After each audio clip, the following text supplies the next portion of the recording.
ఓం గంగణపతే నమః. ప్రధానంగా ఫిబ్రవరి 17వ తారీఖు రోజున ఈ యొక్క రవి ఈ యొక్క కుంభరాశిలో అంతా కూడా సంచారం చేయడం వల్ల రాహుతో కలయిక జరిగినప్పుడు సూర్యగ్రహణం అంతా కూడా సిద్ధిస్తుందని చెప్పేసి అంటున్నాను. ధనిష్ట నక్షత్రం రోజున అంతా కూడా సిద్ధిస్తుందంట. ఇది యొక్క సూర్యగ్రహణం అంతా కూడా భారతదేశంలో కనపడదు. మేషాది ద్వాదశ రాశుల వాళ్ళంతా కూడా ఎటువంటి భయ ఆందోళనలంతా కూడా పెట్టుకోవాల్సిన అవసరం లేదు. ఎటువంటి పరిష్కారం కూడా పెద్దగా అవసరం లేదు.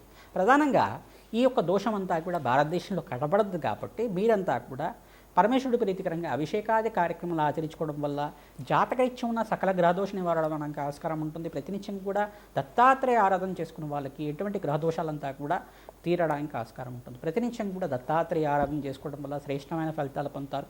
భారతదేశంలో ఈ యొక్క గ్రహణం అంతా కూడా సంభవించదు. విదేశాల్లో కొన్ని ప్రాంతాల్లో మాత్రమే అంతా కూడా సంభవిస్తుంది. ప్రధానంగా ఈ యొక్క బ్రెజిల్లో కానీ అట్లాంటికా కానీ ప్రధానంగా కొన్ని సౌత్ ఆఫ్రికా ప్రాంతాల్లో కానీ కొన్ని ప్రాంతాల్లో మాత్రమే, విదేశంలో కొన్ని ప్రాంతాల్లో మాత్రమే కల్పిస్తూ ఉంటుంది. ఈ యొక్క ప్రాంతంలో అంతా కూడా సిద్ధిస్తుంది. కావున వివిధ మేషాది ద్వాదశ రాశి వాళ్ళంతా కూడా ఎటువంటి పాటింపు అనేది గ్రహణ పాటింపు అనేది పాటించాల్సిన అవసరం లేదు. మనకి భారతదేశంలో కనపడదు కాబట్టి ఎటువంటి ఇబ్బందులు అనేది ఉండవు. కాబట్టి గ్రహణ దోషాలంతా కూడా పరిష్కారం చేసుకోవాల్సిన అవసరం లేదు. ఎటువంటి శాంతి పూజలు కూడా అవసరం లేదు. తద్వారా మీరంతా కూడా పరమేశ్వరుడు ప్రీతికరంగా అభిషేకాది కార్యక్రమాలు ఆచరించుకోండి. శ్రేష్టమైన ఫలితాలు పొందడానికి ఆస్కారం ఉంటుంది. ఓం నమః శివాయ. శివాయ గురువే నమః.